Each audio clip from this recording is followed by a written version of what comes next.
G'day, Stuart. Welcome to Landscape Photography World. How are you going? Not so bad. Not so bad, mate. Excellent. Before we get going, we Yep. didn't discuss this before. I just want to draw attention to this jumper because people watching this will probably think, what the hell is he wearing? I actually class this as my studio, but it's basically a big basement area of the house, and there's no central heating in here. And obviously, with being winter in the UK, it's pretty nippy at the minute. So whenever I come down here, it's pretty cold. So this sort of sheep-looking thing is the best thing I can find at the minute. So, but it's doing the job anyways.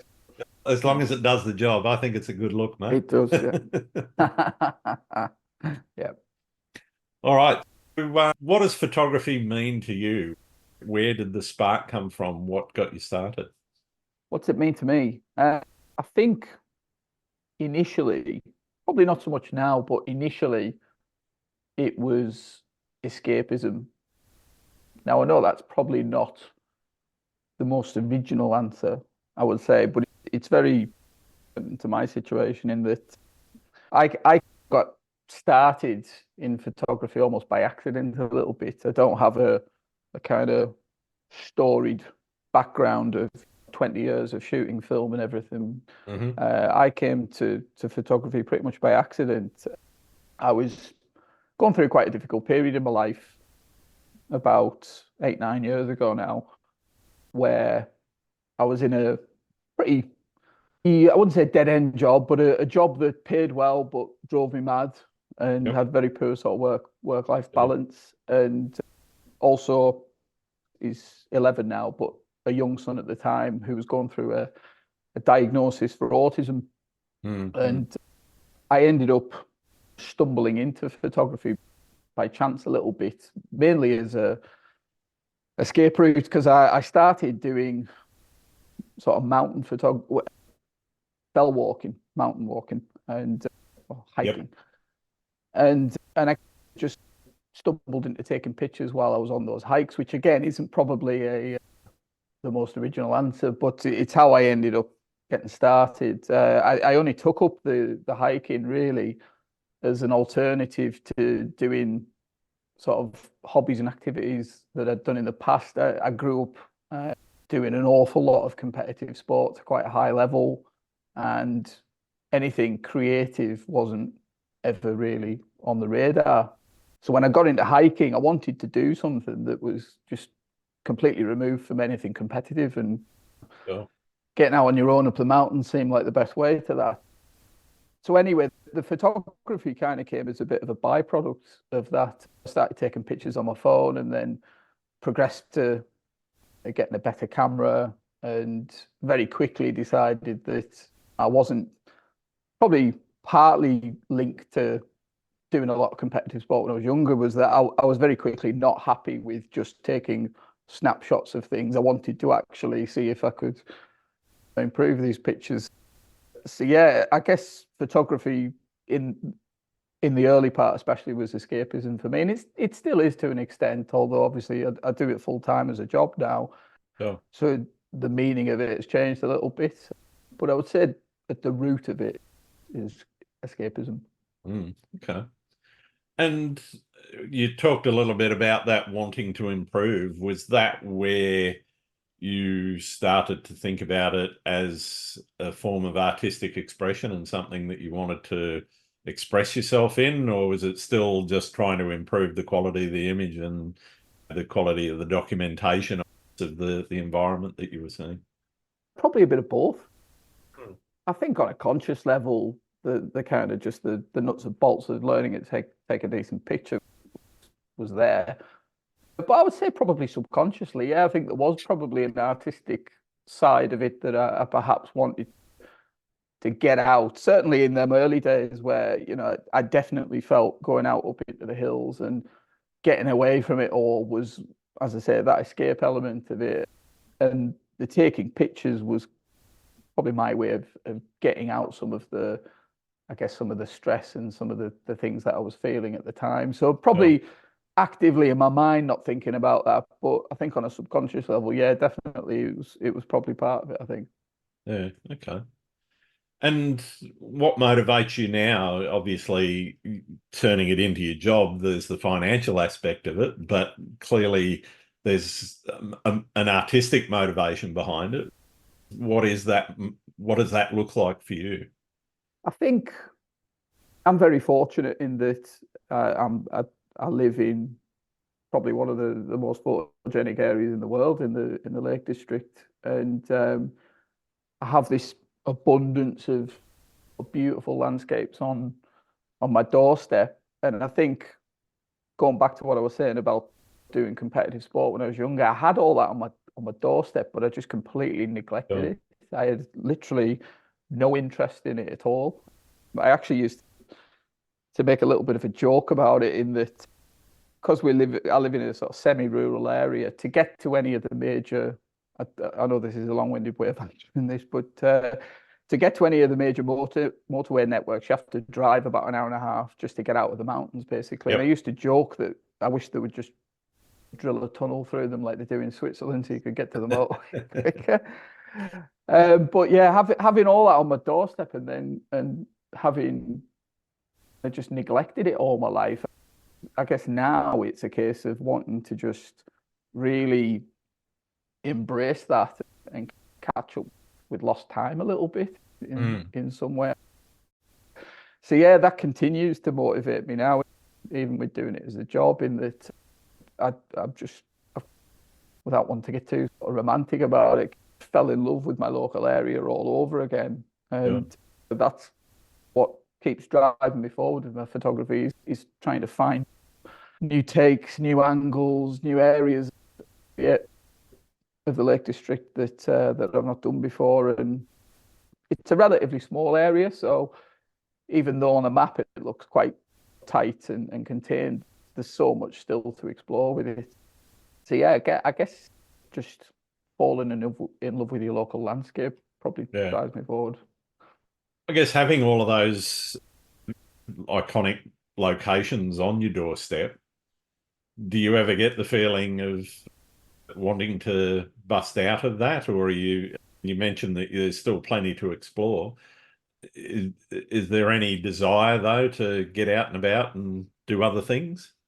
I think when I started, probably like a lot of landscape photographers, you see all these epic locations on Sure, social sure. media, and you want to go and explore them. And I did a little bit of that for a relatively short amount of time. I still do a bit of traveling now, but not a great deal for someone Mm. probably in my position. But if anything, it's actually probably gone the other way. I actually find my desire to go, if what you're asking is shooting different places, but my kind of desire to do that is actually even less now, because the more I visit some of those other places I've just been to, usually in the winter I go to Scotland sort of two or three times and run workshops up there. And Sure, sure.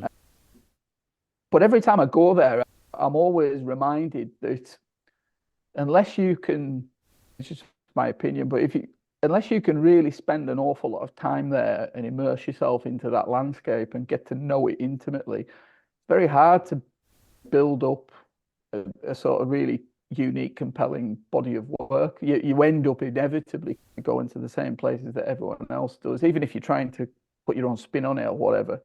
Yeah. And that really does nothing for me. It for the first sort of year or so of exploring landscapes and stuff, I was intrigued by some of that, but very quickly I cottoned on to it. Just it doesn't excite me at all. Whereas I've got this area that I'm based in the Lake District, which, as I said, is one of the best places you can photograph anywhere. And Mm. there's a lot of photographers that will give their right arm to be based where I am. So I almost, in a weird kind of way, I almost feel a bit responsible that I should be spending most of my time there. And so yeah, my motivation to just really immerse myself in my local landscape is probably stronger than ever, I would say.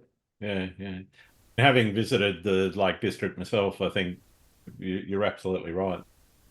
There's so many nooks and crannies that you can get Mm. into, and I think one of the things that I was interested in asking you about is, have you ever had any real difficulty finding unique compositions given that there is literally so many places where you can stand and stick a tripod and get a shot. No, I wouldn't. It gets inevitably it gets a little harder as time goes on because you cover more places, Sure, and sure. as photography gets more popular and with social media and everything now, places are getting a lot more footfall and all of that. But no, I think to be honest with you, if you're willing to sort of get off your backside and just go and explore, there's Mm. plenty out there.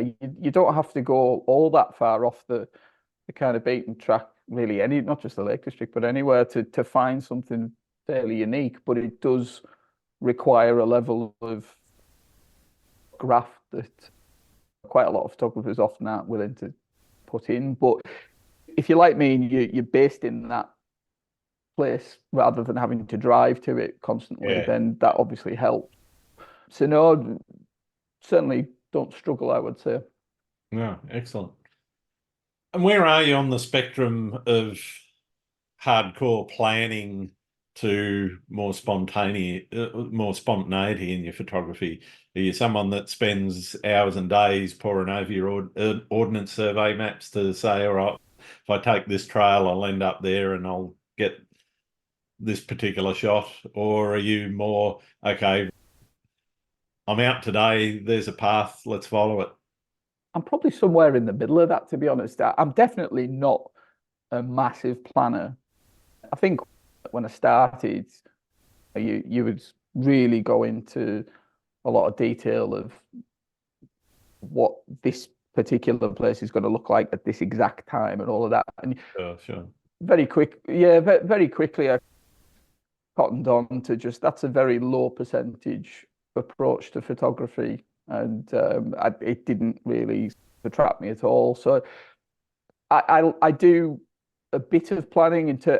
I like to obviously know the basic things of where the light direction is going to be at a given time and all of that. But in terms of poring over maps and stuff, I'll use some things like Google Earth and bits and bobs to check out. If it's a walk out into if it's a fairly big hike, I think it's common sense to put an element of that in. You don't want to completely waste your time walking out sort of 3 4 hours and finding nothing. So you a bit of research helps, but I found as time's gone on, I found that my images, certainly the quality of them, I think has improved in just being more reactive to what's there rather than necessarily just having a big sort of structured plan around a shot. It's very rare that I go out with a set shot in mind. And if I do, it's usually because it's something that I actually need to sell in the gallery rather than it being my own work. So I'm not a big planner, I would say. Just the sort of basics of light direction and rough terrain, but I like to just respond to what's in front of me more than anything else, I think. Sorry, I was on mute there. All right, sorry, I was going to say, I thought it was me. For somebody that hasn't seen your work, how would you describe your style? Style. I consciously don't try. I think it's probably the best way is to not try to have a style. I think Yeah. if you do it long enough, you should a style of your own should just come out and be there in your work anyway. But I guess my approach is more of I guess the kind of eyewitness approach. I've often described it in the past as that I'm actually actively trying to get out of the way of the landscape a little bit. I do sometimes see a lot, especially newer photographers coming into it, that they've very heavily influenced by social media and want to create a style for themselves. And Yep. it's very, I must fit in this box. And I think you should just let that evolve naturally. But for me, I just, it's probably a bit of a boring answer, but if I like the look of it, then I'll respond to it. And Yeah. I don't really focus too much on the type of subject I'm photographing. It could be woodland, it could be a big mountain, whatever it is. It could be something close in. I like it all. I don't tend to focus on one area of landscape photography. So I pretty much photograph anything that interests me. But in terms of the style, I'm really trying to just let the landscape itself do the talking. I'm not trying to inject something into it. So I Mm-hmm. guess in that sense, probably more of just an eyewitness approach. Yeah. Okay. Obviously, landscape photography is a very visual communication style. You also do quite a bit in your vlogging and so forth. How much of your success would you attribute to your ability to communicate well? That's a good question. I've not been doing YouTube all that long. So YouTube's a sort of different thing on its own, but I have a lot of experience in past things in my life. I've done a lot of sports coaching growing up and going through university, and I've been exposed to a lot of different types of communicators and that sort of thing. So I feel like I'm pretty well rounded in that sense. When it comes to actually getting that across, I like to think anyway, I do that pretty well. A huge part, it's probably veering off into a different conversation, but running workshops, especially communication's a huge part of it. And if you can be the best photographer in the world, but if you can't communicate what's in your head and get that across to someone in simple terms, then you're going to fail. Mm. Communicate, I think it's a big part of it, yeah. But also the visual element of it as well. Your images should communicate something, even if it's a subconscious thing. But yeah, big part of it in YouTube going off in that direction. I've not been doing YouTube all that long, to be honest, but I've certainly found the transition into doing that a little easier than I thought I would. But I think some of the things that I've done in the past with comfortable on a camera and talking to people and getting an idea across, I think that certainly helps. Yeah, definitely. I want to explore the venture into YouTube. How did that start? What sparked your desire to get into that? I need to think out how I can answer this diplomatically. Have to be diplomatic. It's just you and I. Maybe a Okay. couple of hundred other people. Yeah. Listen, I'll be honest with you. I was probably one of those photographers that for a long time knocked YouTube a little bit. And it's got its flaw. It's got its flaws. It does have a lot of flaws, and there's quite a lot of things I don't like about YouTube. But purely from a pragmatic, hard-nosed business perspective, I think if you're trying to run a landscape photography business in 2023 or 2024 now, should I say, Yep. if you're not embracing YouTube or some sort of video in some form, I think it's almost probably a bit negligent.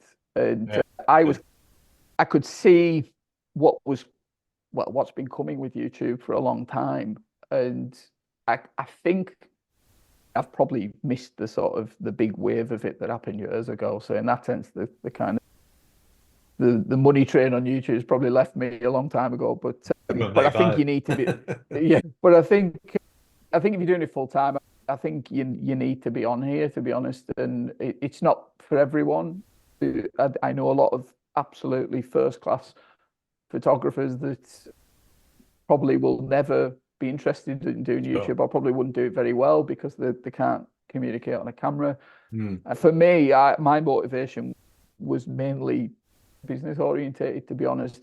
I think I'm being honest here in saying that if I didn't do landscape photography full time, I doubt I would do YouTube. Because as fun as the videos are to do sometimes, I don't particularly get enjoyment from the video aspect of it. The photographer. If you watch any of my videos, you've probably picked up on that. It's very photography centric. I'm not trying to put myself in the video and make it about me. I'm trying to, a bit like the pictures, I'm trying to sort of get out of the way of it. Bluntly, business.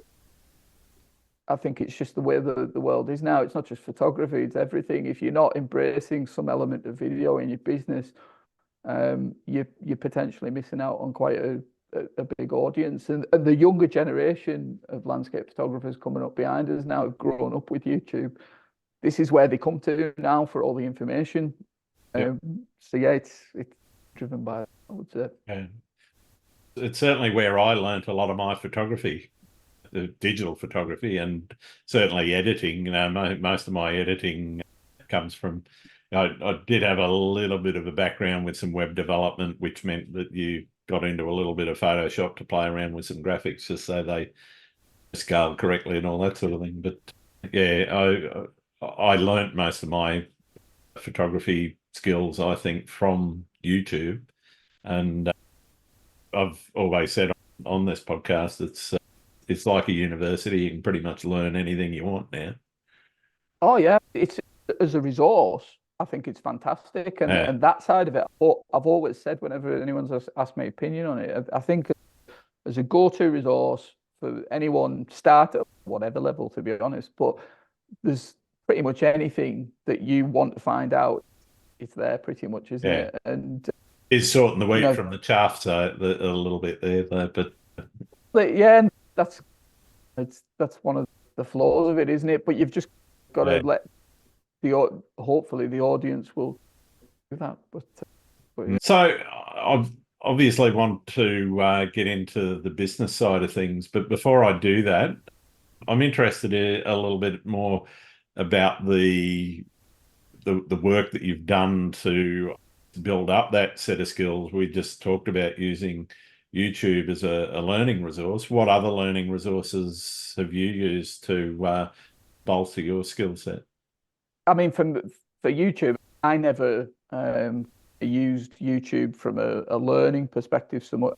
Listen, we're all learning at every level, but I certainly didn't use any of YouTube for that. Okay. I built up to a point where I could go full time long before kind of YouTube or anything like that. So Sure, my sure. kind of entry into landscape photography and learning was more, I guess, it's probably a bit old school now, but I was part of a couple of photography forums in this country that Yep. sadly now, with the advent of things like YouTube and stuff, they've died a death a little bit. But even in the relatively short amount of time, and we're only talking like 6, 7 years here, but the ways you learn now, starting out in landscape photography, completely changed because we're saying about YouTube there. I used those forums quite a lot Yep. for kind Yep. of feedback and interaction from people, and the kind of I don't know what it's like over there for you, but in the UK, the kind of landscape photography community was very different back then as well. So Mm. if you were an aspiring photographer and you wanted to learn, there was, I think it would be fair to say back then, people were a lot more open-minded about giving advice and critique and all of that sort of thing. But it was Yeah. Yeah. an environment where people could learn together. Whereas now it feels like everyone's their own little island and everyone's off doing their own thing. And then you've got YouTube and people learn on their own now. Mm. But yeah, for me, I used forums quite a lot when I started, and I would post on there. And there was one forum in particular I used called Talk Photography, Okay. Yep. and there was a dedicated critique section in there, and you had quite a lot of really well regarded, highly skilled landscape photographers that would contribute on there, and it was absolutely brilliant Yeah. learning resource that today you just in this country anyway, there isn't anything like that anymore. I mean, I guess the closest thing you've probably got is maybe things like closed Facebook groups or something like that. I don't Yeah. know, Right. but I would use those a lot. And then I went on 2 or 3 workshops when I got started as well, and they were great. Workshops sometimes can get a bit of a bad rep with people, but I'd certainly recommend people going on workshops. And as good a resource as YouTube is, there's nothing better than actually having the hands-on feedback of a tutor standing on your shoulder looking at what you're doing. So workshops were definitely a big part of it as well for me, I think. Yeah. You mentioned the decision to get into full time. What, I guess, did you put in place to make sure that you were okay when you got started and you had a financial buffer and so forth to make sure that you were okay when you kicked off? And how difficult was it to make that decision to go full time? Honestly, I didn't have a financial buffer. Oh, okay. That's No, ballsy. yeah, I get that a lot. People say, "Oh, you're brave for doing that," but I'll be honest with you. I was at a point in my life where I was absolutely miserable with where I was working. I was getting paid well enough, but I was just in an absolutely miserable job. Sure. And then combined with uh, what was going on with my son at the time, I think I was just at a point where I was ready to change to for anything basically. But the move into photography ended up coming by chance because the gallery that I own now, under the previous owner, I was a contributing artist. So I'd Right. work in there. Okay. And when I would go through to drop new work off with him, I'd often be moaning away to him about how life sucked in my job and everything, the usual sort of stuff. And so anyway, he must have taken a lot of that in because when he decided to, his family circumstances changed quite quickly. I think his mother took ill or something, and he had to move back to Manchester basically. But I got a phone call out of nowhere from him, basically saying, "Do you want to take over running the shop?" And I thought he was joking at first, to be honest. But anyway, he floated this idea to me, and I thought about it. And the more I thought about it, I thought this makes actually a lot of sense Mhm. because Okay. I don't like where I'm working.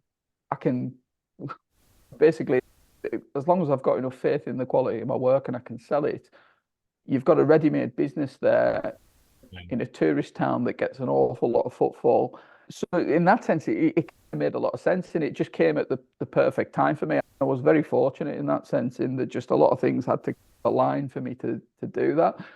The only decision I had to make was really was could I get over the fact that there wasn't a lot of security in it? You know, if things did go tits up basically and I didn't sell enough work or whatever, Yeah. then I would have to, revert to something else. But I think I was just at a point in my life where I was just, if that hadn't come up, I'd have probably moved into another job somewhere else anyway. Yeah. But in Right. terms of like the financial side of it, I didn't really have any kind of insurance policy, should we say. So, Okay. it was Fair just enough. a leap of faith. So when you got started, how did you get over that thinking about, okay, I don't have a parachute on. I've just jumped out of the plane. What do I do now? I didn't, I guess part of my character is that I, I'm pretty good at not worrying about things that I can't control. Sure. And for something like that, I didn't stress too much about that. I just got on with the task of just if I produce good quality work and I do it regularly enough, that should be enough to make this. The model of the business was already there. It was just a case of just Yeah, right. continuing it. So in that sense, I didn't worry too much. But the kind of learning how to run, well, it's not just specific to photography, it's any self-employed business that there's no Absolutely. kind of manual for you to follow. Yeah. You just get on with it and figure it out as you go along. And I think I'm still figuring that out, to be honest with you. I'm nearly six years down the line now, but yeah, there's no kind of manual or guide to it. You've just got to figure it out and Yeah. see what happens. One of the things a lot of people that run their own business we've talked about previously is the wearing of all of the hats that you've got to wear. You're Yeah, not only are you the photographer and producer of the work, I'm not sure if you do your own printing or not, but you could be your yeah, I printer, do. you Yeah, could be yeah. your you're definitely your chief marketing officer, you're the chief financial officer, etc., etc. How do you balance everything and how do you wear all the hats and what sort of percentage of time is business and admin versus getting out and doing what you really love to do? I probably I do. I need to improve on the marketing front.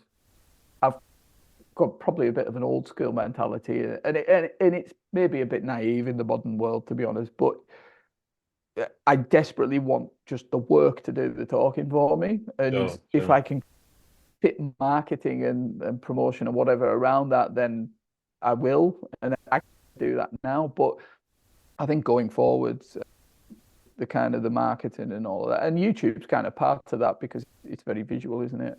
Yeah, definitely. Yeah. Yeah, I probably need to dedicate more time to that. But I guess the flip side to that is that I like to think the photography focused approach that I have, that perhaps maybe some people in my position maybe don't do enough, is maybe one of my selling points. I don't know. But kind of a balancing act, really. I think there's definitely room for me to probably focus more on the marketing, but it's definitely a sort of task to juggle all them different things. I'm probably not the most organized person, but I've had to learn it. If you're not organized and you're running your own business, then you're going to run into problems pretty quickly, as I've found out a few times over the years. Yeah. But yeah, it's tough. I think for a lot of people who have designs on maybe going full time with landscape photography or any photography, there's a lot of that to it that I think people won't be aware of and don't appreciate just how much time goes into that. What do you think is the most important thing you've learned through running the gallery and running the business as well? Because it's not just the gallery; there's also the Oh workshops yeah, as well. the gallery's an easy one actually. The thing that I've learned over the years, which is overwhelmingly the most important thing, is not to get too emotionally invested in your own work and Yeah, right. under, understand that you need to you need to understand what your marketplace is. I I operate a gallery in a tourist town where probably 90-95% of the people who come through the doors have no interest in landscape photography at all, other than they want to take a nice picture home with them. Yep. So they're not looking at photography the same way we are. And the mistake I made starting out, which was an obvious one, and in hindsight, I should have clicked on to quicker, was that the photography that you love to shoot personally doesn't always translate into sales. It quite often doesn't. Yeah. And you've got to let that go a little bit. And if you ever end up coming into my gallery, you'll probably see a lot of work that I don't actually put on social media a lot of the time because it's not stuff I personally like all that much. But Okay. I know it's going to sell. Yeah, right. So that's a little, but that's probably more specific to running a gallery on its own. There's many different ways you can be a full-time landscape photographer.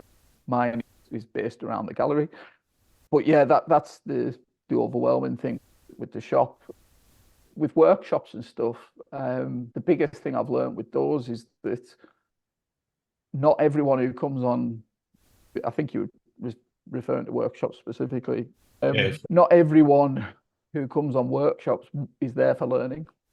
And I made the mistake early on of thinking that everyone's just here to come and learn and they want to see your approach or they want to learn a particular type of an approach to shooting or whatever. But the reality is that quite often people just want to come to a place, be shown some nice locations, take some pictures and go home, which I Yeah. find completely alien, to be honest, because Yeah, I much prefer having clients who come to learn because that's why you're doing it. yeah. But yeah, I've had many workshops over the years where people literally just want to be shown some nice places and just left to their own devices a little bit. Yeah. So now when I do workshops, I'll always make a point, either through consultation emails or when I speak to them in person, is really ask them, what do you want to get out of the day? Because you'll get a lot of people with a funny look on their face sometimes, and they'll sort of look at you and go, "Oh, I'm here to learn," and I'm like, "Yeah, but I actually want to check that because I Yeah. don't want to assume that, and then take you on a really intensive learning day and find that the guy only wanted to just go and shoot some nice, pretty It's also pictures." And worthwhile knowing what they want to learn, because they may yeah, be an intermediate or even an advanced shooter, and what they're looking for is advice on composition or something like that. yeah, Whereas somebody that's a beginner is obviously going to want to start at the very beginning of, okay, how am I working my camera and making sure that that yeah, bit works before I get into the less technical, more artistic side of things. Yeah, absolutely, absolutely. But the most fun I have on workshops is definitely with beginners, because one thing that you learn over the years is that you should never be closed off to different approaches. I've seen some absolute rank beginners who they'll see something that you haven't seen, and you'll Exactly. go, Yep. you know Yeah. what I mean? I didn't think about it that way, and that's when you see that, it's absolutely brilliant. So yeah, I really enjoy it. I love learning from people that I'm trying to teach something to.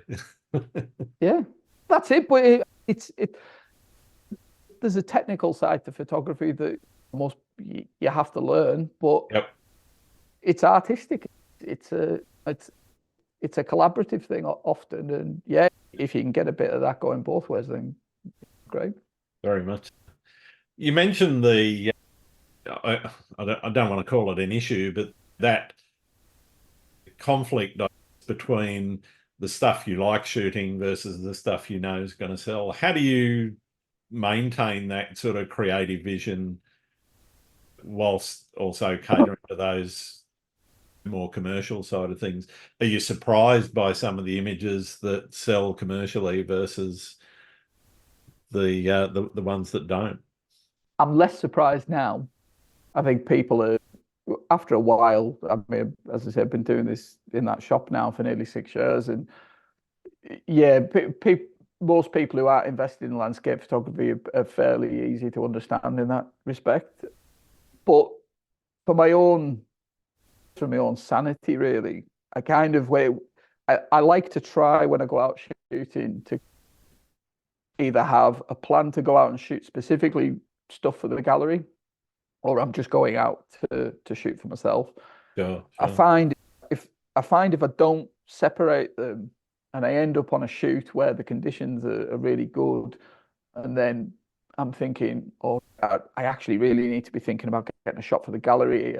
I end up with a little bit of cluttered thinking. So I Okay. try where I can to separate the two. A good example is the sort of shooting I've been doing recently, where it's very winter based and cold images and stuff with ice and snow and all that sort of thing. Those images traditionally don't sell well. So I just make my peace with that, and knowing when I go out, I don't have any pressure of shooting with a commercial kind of head on, Yeah, and I right. can be a lot more responsive to what I'm shooting. Whereas if it's stuff that I know I'm going to go out and shoot for the gallery, that's when we're talking about planning and stuff before. That's where I do have a more sort of planned, structured approach, because I know that I just need to get this one particular shot Mm. because I know it's going to sell. Yeah, right. So I just try and when I go out, I just try and separate the two. Basically, I don't try and let them overlap too much. The best thing is when you get an image that you love yourself and it sells. Oh, That's the ticket. absolutely. That's a Obviously, bonus. Yeah. that's the yeah. But what I've found over the years is that happens pretty infrequently, to be honest. And you've just got to make your peace with that and just be okay with it, I think. Yeah, fair enough. Fair enough. One of the things a lot of landscape photographers in particular, but photographers in general struggle with is pricing. How do you price your work? Do you have a formula that you work to, or is it more put a finger up in the air and see which way the wind's blowing? I'd say more formula, but this is where it goes back to really understanding your market. Yeah, For right. where for where I guess I would class myself and the level I'm at, I really don't price. I'd say I don't. It's a conscious decision, but I don't price my work at the same rate as say people I would consider peers, just simply because that's not the market I'm selling to. If you're a This is probably something that a lot of landscape photographers aren't really that affected by because they're not running a gallery. But if I wasn't running a gallery, I'd be pricing my work far higher, in line with probably where it should be. But Mm. the market that I'm selling to, as I say, don't have any kind of interest in landscape photography. They don't know what elite level photography is versus something that They're they can buying a pick up. memory. Yeah, exactly. They don't. The level of appreciation and it just isn't there, and that's Yeah. totally fine. So I have to really heavily factor that in. And the pricing of my work is, if I'm being brutally honest, is far lower than it should be. But I know that if I went in and started pricing at the rate that I think it should be alongside my peers, I wouldn't sell anything, because people who aren't invested in landscape photography, in my experience, aren't willing to pay those prices. And I don't know if that's a cult. What I've noticed over the years, and this is, as I say, specific to galleries, is that in the UK, I feel there's a real under appreciation of landscape photography. I get a lot of American customers coming in the shop each summer, and they can't believe how low the prices are for some of this stuff. They'll happily pay a lot more money over there, whereas over here in the UK, people look down the nose a little bit at photography, and that's where a lot of landscape photographers, because they're not exposed to that direct feedback from Joe Blogs on the street, Yeah. they look at their own work in a bubble a little bit. And whereas I'm seeing the actual reality of what people actually think of landscape photography a lot of the time. So I have to factor that in heavily in my pricing. But I mean, when I first started out, I think I'd done a bit of research into some of this, and they always say roughly you should look to, I think it's either triple or quadruple whatever your unit costs are, basically. Yep. That's a fairly rough method to price. I don't go off that specifically, but I think when I started, I used that as the base and I just went from there. But there's definitely, for me, within the marketplace that I'm selling in, like a ceiling that unfortunately is a bit of a negative of running a gallery in a tourist town, is that you're always going to be a little bit hamstrung by the location and the kind of your customers. Yeah, who's passing through. Yeah. Yeah. One of the things I'm really interested in is places that you keep getting called back to. Is there anything in your local area, or could be elsewhere, that you've got unfinished business with? You just keep going back to that location for a reason, and what is that reason? Is the question. When I started landscape photography, I really heavily photographed an area called Wasdale and Eskdale, which are two neighbouring valleys in the Lake District, and they're very close to where I live. They're only about sort of 10-15 minute drive, but they're really quite spectacular landscapes. So the Lake District, you've been yourself to the Lake District, and it's, they're not the biggest mountains by any stretch, but the Wasdale and Eskdale area is more like what you'll see in, say, the Scottish Highlands. It's a bit more rugged and a bit more dramatic. And I really, when I started, focused heavily on that area, firstly because it was close to home, but secondly because even though it's a spectacular landscape, it's actually quite, I wouldn't say, it's under photographed, I would say, for visiting photographers, because when they come to the Lake District, they tend to focus on some of the more popular places. So I really learned what I was doing shooting that area, which was fantastic for me because I had this amazing place close to home, but also a lot of photographers weren't photographing it. So it was quite easy. Right. It was quite easy for me getting started to almost mark myself out a little bit from other photographers, because I was producing a lot of unique work that a lot of people probably hadn't seen before. The problem I have with that area now, though, is that because I've obviously got this gallery, when I opened the gallery, I had to then cater a lot of my work to the immediate area around the shop. Yep. So I've stepped away from shooting that area, even though it's only 10 minutes from my house, because it doesn't sell as well in the shop. But now, 5-6 years on, I feel like I've built enough of a portfolio around that area around the gallery in the sort of Keswick, Derwentwater area, that I can go back to shooting my local area a bit more now. So that kind of area, I'm really motivated over the next sort of 18 months, because I've got a book in the pipeline as well, and I want to get a few more images for the book from that area, because a lot of my best stuff, even though I really enjoyed still looking at it and really proud of shooting those images, they were shot quite a few years ago now. Yeah. So I do feel that local area immediately to me around Wasdale and Eskdale is an area I've got a bit of unfinished business with, I would Yeah. say. So yeah, probably there. Do you think the areas that you do shoot has influenced how you shoot in any way? Yeah.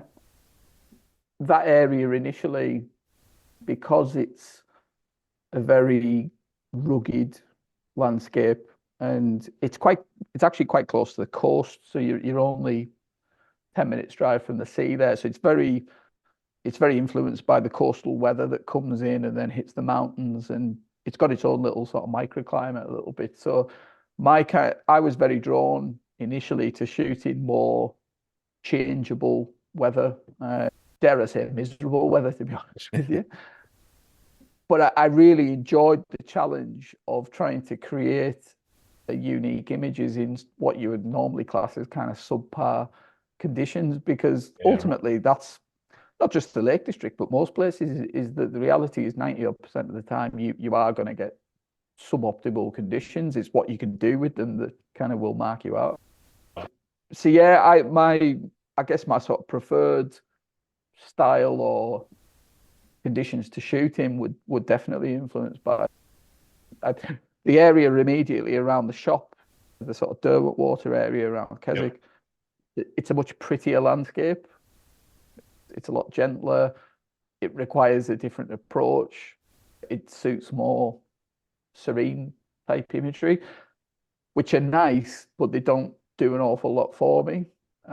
So going back to what we're saying about shooting for the gallery and shooting for yourself, when I shoot that area, I'm often shooting images that often don't resonate with me an awful lot, to be honest. I much prefer being out in the sort of mucky, changeable, stormy weather that's closer to home. Which most people don't want to buy and stick on their wall. No, exactly. Yeah, I'd say if I had to guess, probably of my top, what I class as like the sort of top 10 images I've ever taken, I'd say probably only one of them sells in any great number. And most of the best work I've produced over the past sort of 2 or 3 years, hardly any of it sells. I don't got to the point now, to be honest with you, that I'm not probably painting a positive picture of selling work in a gallery, but I don't even attempt putting it on the walls now, which is a shame, because I just know that it's not going to sell to that market. I have them on the website, obviously, and people can order through that. But yeah, two very different things. Yeah, absolutely. What's your most memorable experience whilst out shooting? Most memorable, I'd say I took a shot of some fell ponies, wild pony. I think they're wild ponies up on, keep calling them fells. We're called fells around here, but mountains, on a place called Great Mel Fell in the Lake District, which is an area that's at fairly high elevation. It's 500-600 meters up, and it's very susceptible to snow. It's a bit of actually my last video that I've just put out is from there, but it's very susceptible to snow. And I went up there almost by chance a little bit, to be honest, because I was on my way to the printers to pick up a big acrylic print. And as I was driving over there was a lot of snow coming down. I thought, I'm passing Great Mel Fell. I'll just chance it and see what happens, basically. Yeah. Anyway, I went up there in the snow and I timed it absolutely perfectly, because I got the car in just before the really heavy snow came down. And then when I got up onto the fell, it was, really coming down, this snow. And anyway, I got this shot of these fell ponies that I think there's a group of maybe 6 or 7 of them, and they're very photogenic, pure white, these ponies. And they tend to go around in groups of 2 or 3, but rarely will you see them all together. And anyway, I got this shot of them all huddled under this set of trees. It's probably more like a wildlife picture than a landscape traditionally. But anyway, I got this picture of them all huddled under. the trees, taking shelter from the blizzard. Sure. And yes, that's what I was saying before about just reacting to what's in front of you. I'm not precious about whether it's a landscape or a. I don't take pictures of animals that often, but if they work in a picture, then happy Absolutely. to shoot. So yeah, anyway, I got this really, I guess it's a unique picture of these ponies lined up underneath the trees, taking shelter from the blizzard. Sure. And I must have sat there for about, I don't know, 45 minutes, an hour, waiting for them to kind of line up properly, because every time you get two or three of them stood apart from each other, you get the other two kind of hiding. Yeah. So I thought, if I can just get them all spaced out evenly, this will make a good shot. So anyway, the experience of taking that, I mean, whether I got a picture or not, that will live long in the memory. Just the kind of, I'm not one for going in for getting all arty-farty about stuff, but yeah, that moment of just total peace and I guess tranquility or whatever you want to call it was something else. And it was the upside to doing YouTube now is that those moments you can get them on video and you've got a record of them. So I did a video on that. It was back in February 21, I think. Yeah, I think I saw it a while back. Yeah. Yeah, so it's on there and I can go back and look at it in future. When I'm too old and rickety to do any of this anymore, I'll have that memory now and rewatch it. So yeah, probably that, I would say. Although I've got a video out next week where we had some conditions up in Assynt in northern Scotland, where the conditions ran that pretty close, to be honest. The light was just like nothing I've seen before, to be honest. And it's very hard to get that across in video sometimes.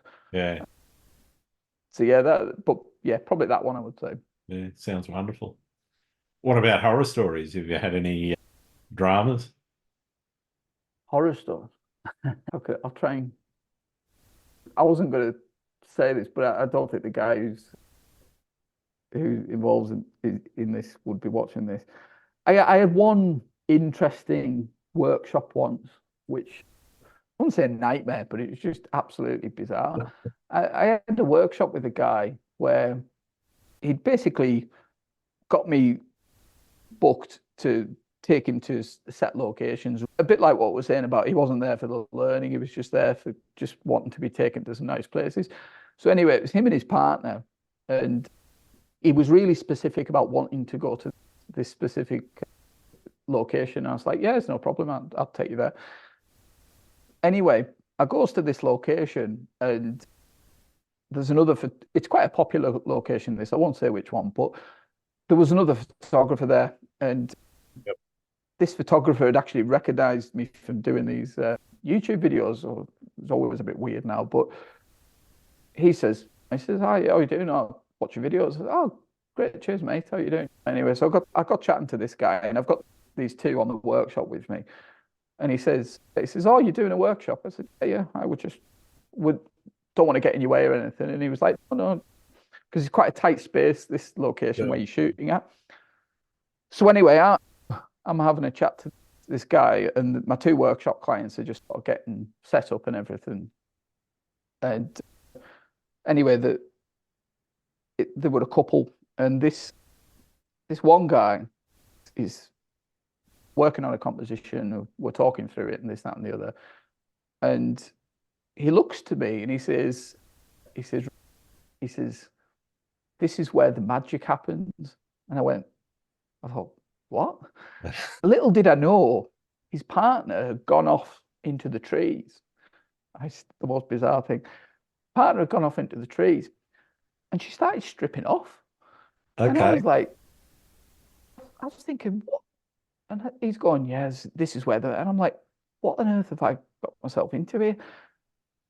His partner had gone off into the trees, started stripping off. She comes out from behind these trees in like this, what could only be described as lingerie, basically. It was like a sort of nightgown, lingerie type. Anyway, so she comes out and she starts clambering across these like mossy rock. They're quite slippy. Yeah. She starts clambering out. And I'm like, what the hell's going on? This guy had booked me for a half day just so he could be taken to this location, so he could do his own impromptu There is nature. glamour shoot or something. So and then of course I've got the other complication of this other guy who's already here, Yeah, and obviously you know what it's like in that if someone's there first, you don't want to encroach on their space, and absolutely. you wait. It's good etiquette to let them finish before you move in or anything like Mm. that. So this other guy who I've been having a nice conversation with about doing the YouTube videos and stuff, and he looks at me and he's got this look on his face of, what kind of workshop are you running in? I'm Yeah, is sort this of what all your workshops are like, Stuart? yeah, exactly.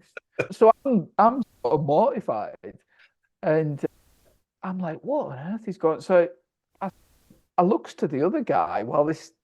So the client is setting up this composition, and I looks at the other guy, and I go to him, I sort of whisper to him, like, I have nothing to do with this. I had no idea this. So I said, because yeah, like you say, he's looking at me thinking, what kind of workshops does he run? So anyway, so they went off doing this like basically impromptu glamour shoot, Yeah. and I had no idea about this at all. So anyway, this guy completely ran through this like it was the most normal thing in the world, and he didn't seem to have any concept of how like inappropriate it was or anything. It Wow. was just, oh, this is what we do. So anyway, as I'm walking back away from it, it's probably stopped short of saying I lost my temper with him, but I had to have a pretty stern word with him. And I Mm. said, look, I said, I didn't appreciate that. And he was like, what do you mean? I said, I don't run workshops like that. If you told me you were going to do that, I'd have said no immediately. But also, I said, you had another person there that you weren't considering. I said, you probably completely spoiled his enjoyment of the shoot. And it was all, I look back at it and think, oh, it was a funny thing, but it wasn't that pleasant at the time, to be honest. It was all a Yeah, I bit can weird. imagine. Up and yeah, really awkward. Yeah, and certainly not something I would have agreed to. So up until I'm that definitely going point, to I book a don't think I'd. workshop with you. Yeah. I So yeah, don't think up I don't until think that, my wife would be climbing out on the rocks though. no, I felt sorry for this woman a little bit because she almost looked like she'd been almost coerced into it a little bit, which is a Wow. bit made it even weirder because I looked at it and thought she's not really comfortable with this. Yeah. But yeah, it was a very bizarre situation, to be honest. Wow. Up until that, yeah, up until that point, I don't think I'd really had any sort of nightmares or anything in my photography, but that one stands out a mile from That's definitely a every. beauty. Yeah, yeah. So probably that. So, what has the practice of photography taught you about nature? Yeah, that's a bloody difficult question. What's it taught me?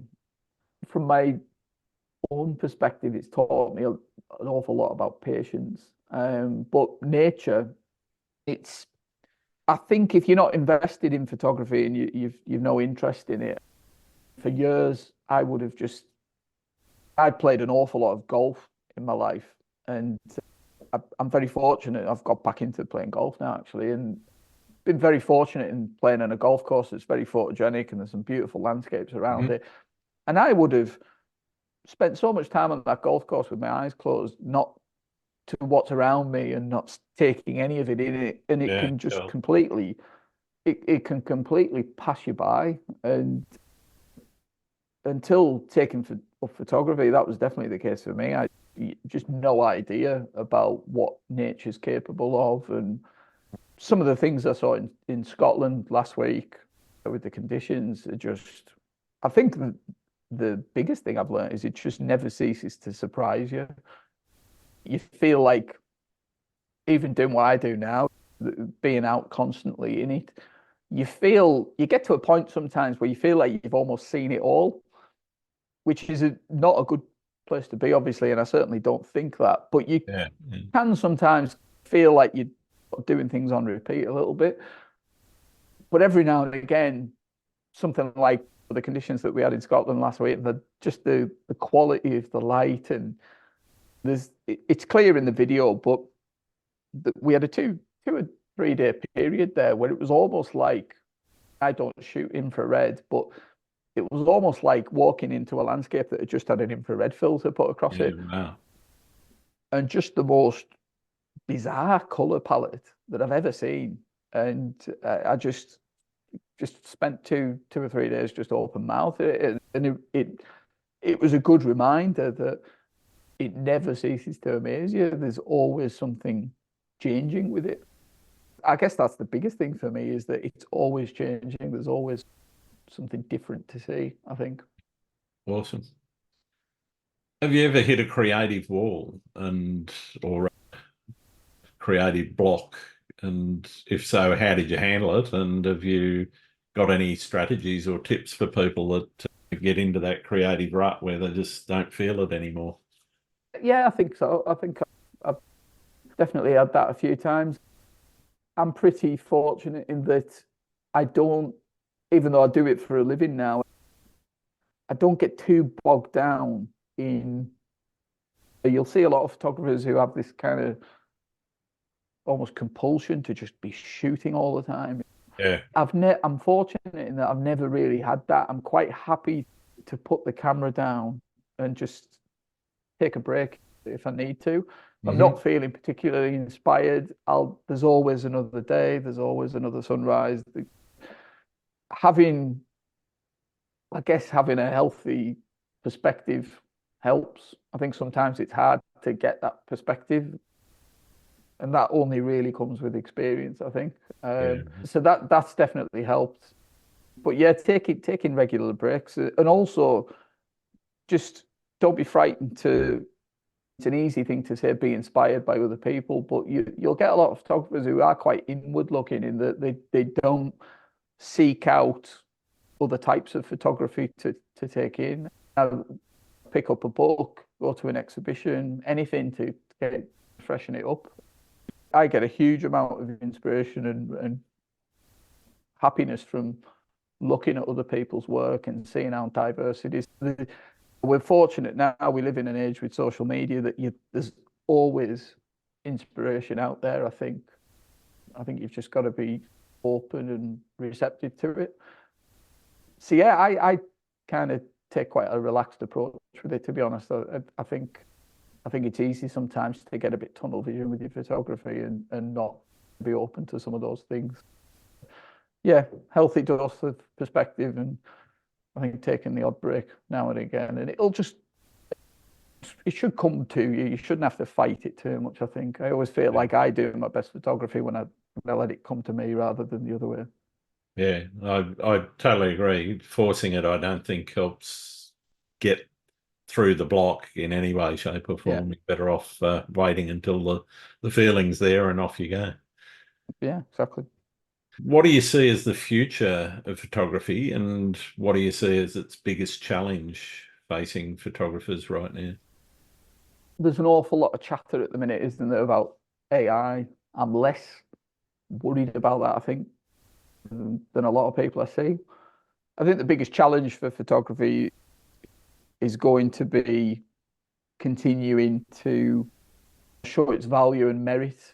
And there's ways you can do that. I think doing things like YouTube certainly helps in being able to, I don't know how to put it, but prove that it's real almost. I think the AI thing isn't that big of a deal to landscape photography. I think it's going to have quite a dramatic effect on other genres of photography, Yeah, totally agree. product photography, stuff like that, that's a bit more staged and easy to replicate. The people who like landscape photography, I don't think AI is going to be all that big of a threat to it. What was the other part of your question, to the sort of Oh, future of where do you see the photography? Yeah. future of photography going? It's a tough one at the minute because as someone who kind of works at the sharp end of it, with what I'm seeing with people's attitudes towards photography, it is, without wanting to sound too negative, it is diminishing a little bit in value. Photography, you've only got to look at how tech is is moving and making everything easier produce these images. But I don't worry about a lot of that too much. I think photography for years has been built very much on a framework of it being a technical exercise, and there was a lot of barriers to people producing photography because of those technical things. From the days of shooting film and everything, you Yeah. had to have resources and money to buy those things before you could even get a ticket to doing photography, whereas all that's been removed now. And I think for a lot of people who are focused on the technical aspects of it, they're going to probably struggle because those barriers to creativity have gone. It should now be just about taking the pictures. The technical stuff to a large extent has been removed, and I actually don't mind that. I think what will happen is that the really top-notch creative work will rise, Yeah. and I think a lot of the mundane stuff that pretty much everyone can now produce because the technical barriers have been removed, I think a lot of that will fall by the wayside. But that will be, I think, a good thing in the long run because it'll push people to produce better work. There's so many people now doing it and doing it to a high standard that I don't think that can be a bad thing, really. But yeah, photography as a whole, I think it's a pretty big subject, but it's a struggle, I think, to keep proving its value to a more casual audience. Yeah, definitely. I totally agree with you there. What do you like to do when you're not out shooting? I said I used to play a lot of golf. I stopped playing golf round about the time that I actually got into the photography because part of the reason I stopped was through the issues with my son and his autism, in that it took up an awful lot of time in the early years with him. His needs are quite complex, and as he's gotten a bit older now and things are getting a little easier on that front, I've only in the last few months actually gone back to playing golf now. So I'm really looking forward to the summer over here and getting back into that. So from Nice. my photography, a lot of landscape photographers tend to put the camera down a bit in the summer anyway. Yeah. But I'll be really into the golf, so I don't think a lot of photography will be getting done during that time. Yeah, golf, I would say in the immediate future, but just the usual stuff. To be honest, I don't, as I say, I don't mind putting the camera down every now and again, and I've got a young family here and plenty to keep me occupied. Yeah, just the usual stuff. Fantastic. Are there any photographers that you should think I should be talking to on the podcast? Oh, knowing that he likes talking, I'd say Mark. I'd probably, if you haven't done him, I'd say Mark Littlejohn. Don't know if Haven't you, had Mark on.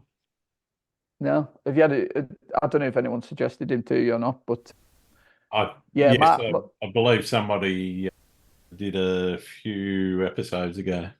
Yeah, Mark. I run workshop tours with Mark, and he's absolutely fantastic photographer. But he's also got a very kind of unique kind of take on photography and his own approach and stuff.